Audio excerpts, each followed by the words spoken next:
आज सकाळी जिल्हाधिकारी कार्यालय या ठिकाणी ऑफिशियल मेल आयडीवर एक मेल प्राप्त झाला। त्यामध्ये जिल्हाधिकारी कार्यालय या ठिकाणी बॉम्ब ठेवलेला आहे आणि तो 3:30 वाजता त्याचा स्फोट होणार आहे अशा स्वरूपाची माहिती होती।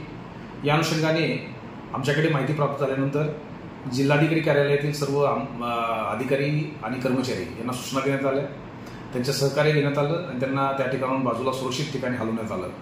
संपूर्ण जिल्हाधिकारी कार्यालय, त्याच्यासोबत असणारे प्रशासकीय इमारती याची परिपूर्ण BDDHच्या मार्फतीने चेकिंग करण्यात आली, HHMDच्या मार्फतीने चेकिंग करण्यात आली, परिसरसुद्धा त्यामध्ये चेकिंग करण्यात आला।